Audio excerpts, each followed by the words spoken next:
A very good morning to all our viewers today. Today we have with us a very special guest who is the author of three bestsellers. He has lately written a book called Hidden Links, which presents groundbreaking results, untangling surprising causations, buried connections, and unseen geopolitical implications. Using compelling historic, genetic, and archaeological evidence, he connects all of them with climate change, by the way. He's also a personal advisor to heads of the states and has consulted for nations from Asia and Africa. He's also a young global leader of the World Economic Forum. Let us all welcome Mr. Sangeeth Varghese, thinker, leader, and author. Thank you so much, Harsha. I'm so glad to be here today in your forum. Thank you. Thank you for joining us, Sangeet. You have a very interesting journey from being an editor, entrepreneur, thinker, advising to the heads of the states, and an author. How has your journey been? And you're working on sustainable development, so we would like to know more about it. Thank you, Harsha. So I would put my journey as somebody who's got lucky in life more than anything else. So incidentally, most of us human beings, what we do is that we diminish diminish the role that luck plays in our life. What we do not really realize is that how things are connected randomly, how we end up making relationships, how we end up getting into a particular lucky break. Now, all of them could be related to luck. In my case, also, my journey has been similar. So I come from a smaller town back in Kerala, and then uh, have been lucky through the journey. But at the same time, what I've also done in my life is that whenever I realize that my learning is plateauing, I always try to change my game. I always try to up my game. I'm very excited and inspired by things which I cannot achieve. And I try my best to make good of it. So there we That, are right that, now. that's like really great and inspiring to know. That's like a goal setter for all of us. Now, you have been a founding curator of the World Economic Forum. What was your vision when you started this? And now, post 11 years, what is it now? Yes. So yes, I've been the founding curator, one of the initial founding curators of the Global Shapers. So the vision of Global Shapers is to identify and empower exceptional youngsters across the world. Right? Which is exactly what the vision which we ended up setting up when we started up in South Asia, we started up in India, we started up in Bangalore, in various parts of across the Indian subcontinent part of it. Right, that has been our vision in terms of how can we identify exceptional youngsters who are doing exceptional work, whether it is in the fields of business, whether it is in the field of sustainability, non-profit, government, policy making. How do we really get in there, shortlist, identify a few of them, and then create for them a platform which would end up empowering them. So initially, when we were rolling it out across South Asia, so we followed the pattern of identifying a few of the change makers, the larger, greater branded change makers, and then using them to inspire those people who are doing substantial work but are yet to develop a brand name on their own. And I should say that right now I no longer happen to be the curator of any one of the hubs, but being the founding curator, I'm certain that some of the youngsters who went on to become the curators including the Goa hub, including Bangalore hub, including Mumbai, Thane, enormous amount of hubs in Bangalore. They are all doing exceptional work. And I keep getting updates about what they are doing. And I think it is phenomenal work which they are doing. I'm really proud. That's wonderful. What is the age group of this? Do I fit anywhere? Okay, so we start from the when we initially started out. It is from mid 20s to mid 30s. Okay, okay. I wouldn't say anything beyond that. So you've recently also authored a book on historical events that shaped our world's hidden links. Would you like to share more about it and what is its connectivity with climate change? Excellent. So, by profession, as you already described, I'm not a historian at all. I'm just a student of history. I'm just interested in history, just like a lot of other subjects, right? So, I'm interested in sociology. I'm interested in political science. I'm interested in psychology, variety of other subjects, and history being one of the subjects which I'm interested in. By career, I'm a strategic planner. I'm a public policy maker. That's what my career is all about. Uh, but my son has always been interested in history. He has been a history buff. So, in fact, he has authored a couple of books called "The World History in 3 Points." It's a series of books which was published. So, this was during the COVID time. So, as we were all cooped up in our homes, uh, he used to follow, my son used to follow unique modus operandi. So, what he used to do is that throughout the day, he would end up reading books about or topics on history. And then in the evening, we would actually step out for an evening walk. And as we step out for the evening walk, he would actually unload onto me whatever he learned on that day. So this could be anything. This could be the wars and the battles. This could be the philosophers. This could be the economists. These could be the events which are happening across the world. So he would come ahead and unload it onto me. In fact, so I come from a very different genre of thinking. So rather than historians, what they do is that they think in events. They think in terms of the Battle of Panipat or the Waterloo or the fall of Constantinople. So they think in terms of events. And as he was unloading onto me, I think in terms of planning, strategic planning. So, one, here he is thinking in terms of an event and going deeper into the event. And here I am, when he's unloading onto me, thinking in terms of not just an event perspective, a depth perspective, also a length and a breadth perspective, using my, say, a strategic planning angle. So, what I realized is that though he is talking to me about separate events, say, for example, a migration which happened in the steppe region, Eurasian steppe region, and he is talking about the fall of Constantinople. So, what I realized is that there seems to be an invisible thread which is running across the various events. It's not really directly visible to the naked eye, but it is there. So this is where our journey started from. So then my first suggestion was that we kind of saw or noticed several threads. So from a very pure strategic data angle part of it, I said that, okay, let's do one thing. Let's just lay out on the table, just like any planner would do. Just let's lay out on the table all those dates, all those events which is out there, using a tool, it could even be a simple tool, and then let us get in and try analyzing what is happening behind the curtains, behind the scene, behind at the backstage.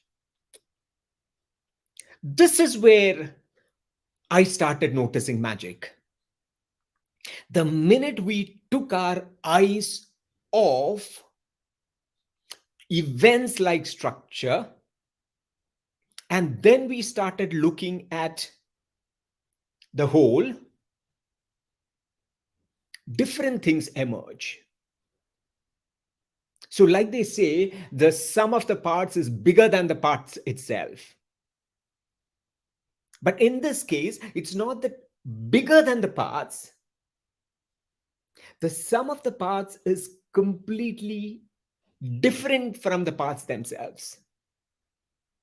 And that's possible, as in when we use tools in strategic planning like systems thinking, or there is a tool which is called emergence and tools like that.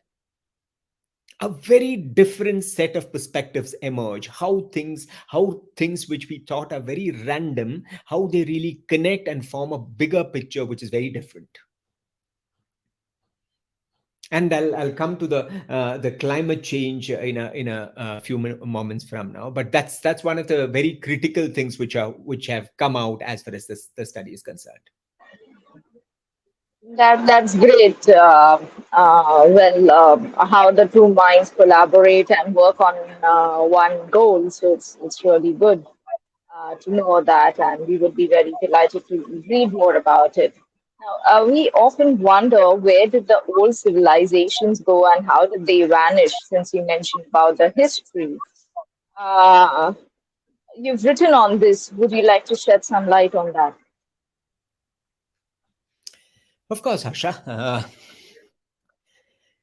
Yes, so yes, coming to the old civilization part of it. So again, I go back to the same thread which I was discussing, right? The thread being, uh, if you lay out the variety, disparate events which are happening across the world through time, so time itself churns so slow. That's a reason why we end up missing out some of the critical details, right? It is beyond human understanding, it is beyond human eyes, it's even beyond archaeological and all those kind of evidences itself. So one of the patterns which I noticed is that, so our book goes back only until about 4200, 4500 BCE. So that's where we start from in terms of charting out the events. So when I started reading deeply into these kind of time series, one thing which came to my attention is that, say for example, a particular time span between 4200 to 4000 BCE. During this particular period of time, several large civilizations which had actually built up in the world until that period of time started collapsing. So this included the Ubaid settlements. This included the pre-dynastic Egypt. This included the old European civilization. And then we come to another period like 1900 to 1500 BCE. We notice exactly the same pattern. Old Babylon is collapsing, Egypt, Middle Kingdom is collapsing, the Indus Valley civilization is collapsing, the Minoan civilization is collapsing. We cut to 1200 to 600 BCE. The same thing, Hittites and Zhou and the Mycenaean civilizations collapsing. We cut to 150 BCE to 400 AD. A Roman civilization is collapsing. The Gupta dynasty is collapsing. The Roman Empire, the Gupta Empire, the Han dynasty, the Parthian dynasty, right? So, or we cut to 1200 AD. You see a Mongols. So, why? That's exactly what went through my mind. Why? How can ever in the world, which are different parts of the world, which are in no way connected, one in Europe, one in the Middle East, one in South Asia, one in South America, like a Mayan civilization, how can all of them collapse at the same time? There should be something else. It cannot really be so coincidental or serendipitous at all.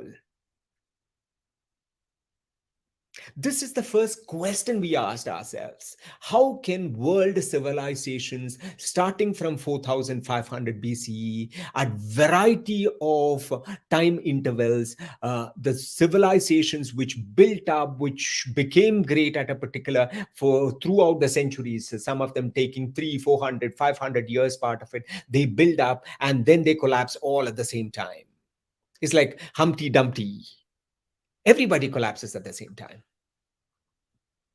This question, when we asked, then we started unraveling. Then we started figuring out that coinciding with the collapse of the civilizations, there have always been a trigger of climate crises. Civilizations rise when the climate is favorable. The minute the climate crisis comes in, civilizations collapse. Civilizations collapse, empires collapse, superpowers collapse. Everything gets washed away like debris on the ocean floor.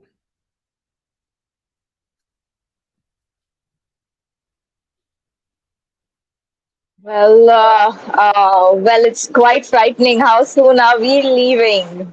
I hope there is some time for us. Very interesting question, in fact. When we actually read between the lines, a couple of again interesting things which have come out is that the average time period between different climate crises, that's about 500 years. It's between about, though some of the crises, I must add a caveat over there, some of the crises have happened in a short span period of just 100 years from each other, but majority of them, they've got a span of about 500 years. That's one. Second, they last for about 350 years. So it's a very long shadow they end up casting. But like I suggested earlier, once these climate crises ebbs, the civilizations, the empires, the superpowers, the humans, those marvelous structures which humans have built up, all of them are debris.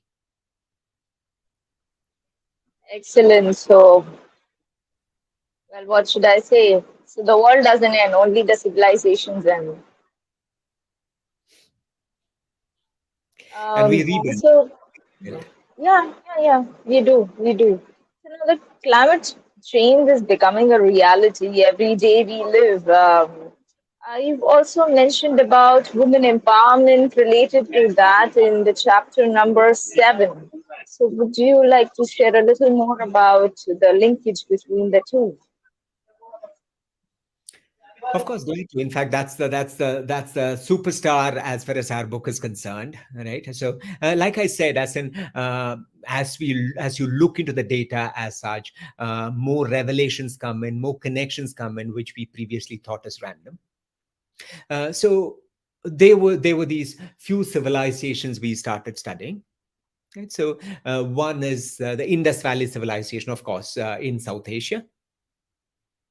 Then there is a Sumer. Then there is a Sumer civilization, the civilization in Sumer in the Middle East. Then there is the Egyptian Old Kingdom, and then there's a Minoan civilization as far as Greece is concerned. Interesting part, two interesting things, in fact. The first interesting thing is that all of them kind of started taking roots almost at the similar time period of around 3000 BCE, and they all peaked at exactly the same period. About 2500 BCE is when, whether it's an Indus Valley, whether it is a Sumer, whether it is Minoan, whether it is the Egyptian or Old Kingdom, all of them peaked at almost a similar time period. Second interesting part, all of them were agrarian civilizations. Now, agrarian civilization has got a peculiarity. Unlike the industrial civilization, in agrarian civilization, which is based on small farming, women are an equal part of the economy like the men. Women are not constrained or restricted to their homes. They are also out there in the fields, out there in the farms. They are sowing, they are reaping, they are going to the market. Women are an equal part. When women are an equal part in the economy, then another interesting thing happens. Then automatically, if women are producing finances and economy part of it, they are given economic rights, they are given financial rights, they are given property rights, they are given legal rights, they are part of the administrative systems, they are running the society. They are not restricted to homes, which is exactly what was happening in these civilizations, whether it is Minoan, whether it is Indus Valley, Sumer, Old Egypt, in all the places you end up seeing that women were empowered. Women held on an equal footing as far as men are concerned. So that's why, in fact, some of the depictions of women in Minoan and some of the old Egyptian civilizations part of it, they were not about women rearing kids or back office and stuff like that, back home or anything like that. They were women dancing, they were women sitting on the throne, they were women priests. But then an interesting thing happened. Around 1700 BCE, every single one of these civilizations collapsed. You remember our earlier conversation about civilizations rising and falling, right? So around 1700 BCE, all these civilizations collapsed. Indus Valley was in the ruins. Sumer was taken over. Old Egyptian kingdom, it was in the ruins again. Minoan, almost gone. Now, of course, again, I connect back to the earlier discussion. It's not that one civilization comes down, humanity comes down. Of course, humanity comes down. But on the debris, we start seeing new shoots of life. We rebound, which is exactly what happened. So the rebound started happening. And then we see that a new set of civilizations arose in its place. So in the place of an Indus Valley, there was a Vedic civilization which arose. There was the Egyptian New Kingdom which arose. There was a Hurrian kingdom of the Mitanni which arose in the Middle East. And then there was a Mycenaean civilization which arose in Greece. Now we see an interesting thing. We saw that all the earlier ones, they empowered their women. But in the new civilizations which arose across the world, I say,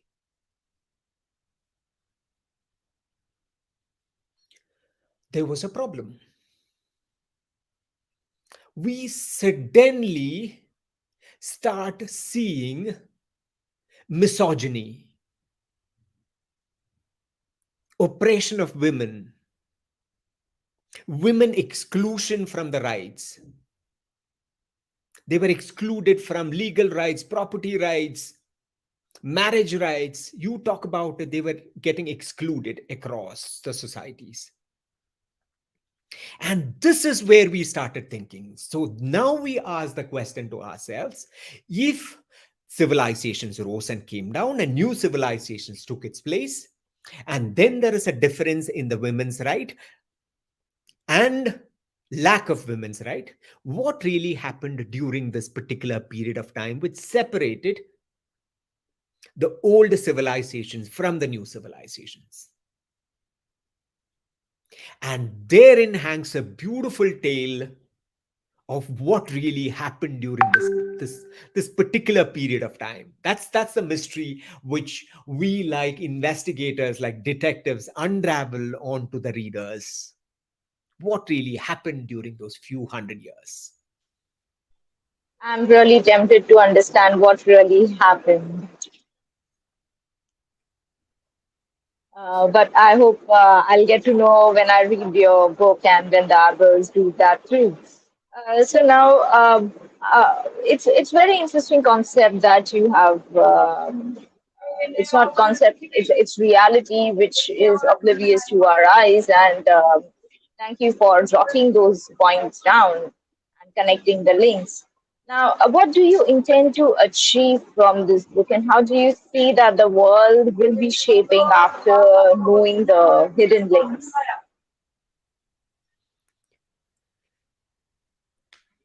Interesting question, in fact, Harsha. Interesting. So the first part, so there could be multiple parts of it. The first part of it is that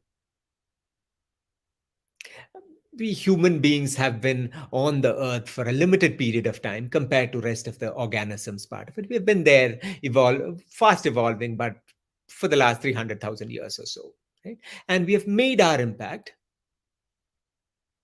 But a lot of times we end up overestimating our impact as such. The great civilizations which we have built, the formidable empires which we have come up with, the great superpowers which we are, the great structures which we build, the seven wonders of the world, this, that, all those kind of things. We end up, my feeling is that we end up overestimating our fallibility as an organism.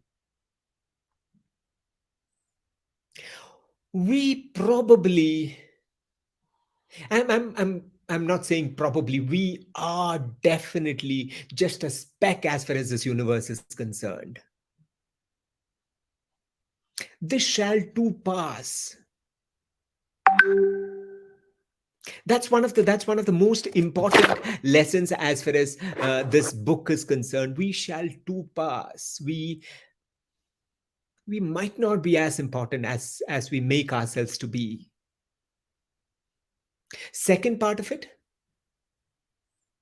like again connecting back the thread back to the climate crisis part of it. I told you multiple climate crises across the world. We ourselves have identified almost about 7 starting from 4500 BCE. And every single crisis, it goes through a pattern.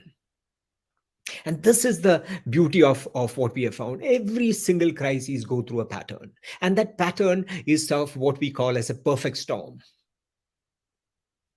A climate crisis, every climate crisis is a perfect storm which comes together. In that perfect storm, of course, there are weather pattern changes, there are famines, there are droughts, there are wars which break out, there are migrations which happen.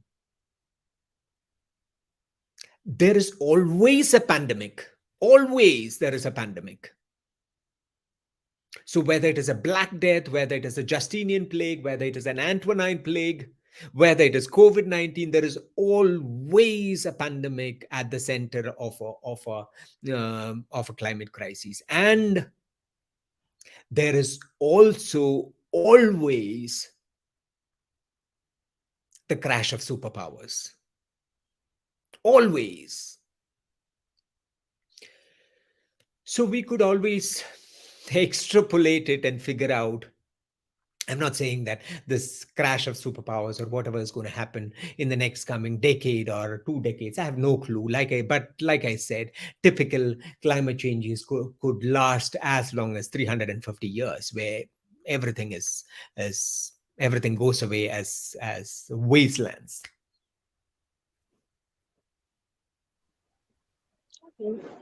Um, the, there is a lot more, I guess, that after reading the book, we would be able to connect the dots and put into implementation, I hope. As an institute, we are dedicated to developing responsible business leadership, understanding the historical events that you are connecting with the diminishing of civilizations due to climate crisis. Um what kind of courses do you think that we could introduce?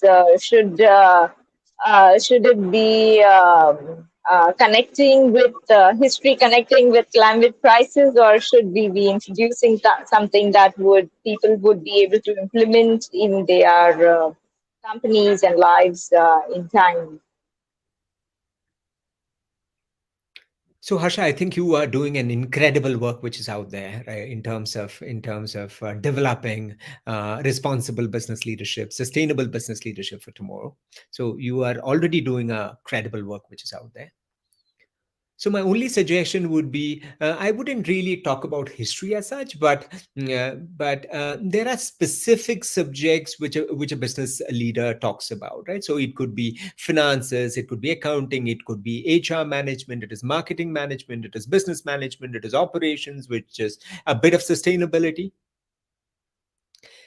But I would also suggest that if you end up taking your eyes off these, or probably keep your eyes on these subjects, at the same time think about the rest of the subject rather than thinking about these subjects in silos, and that includes subjects like a sociology or a history, and figuring out how exactly the tools of a strategic planning, tools of a business planning, tools of a financial planning could be applied to these things. And you could be with great revelations.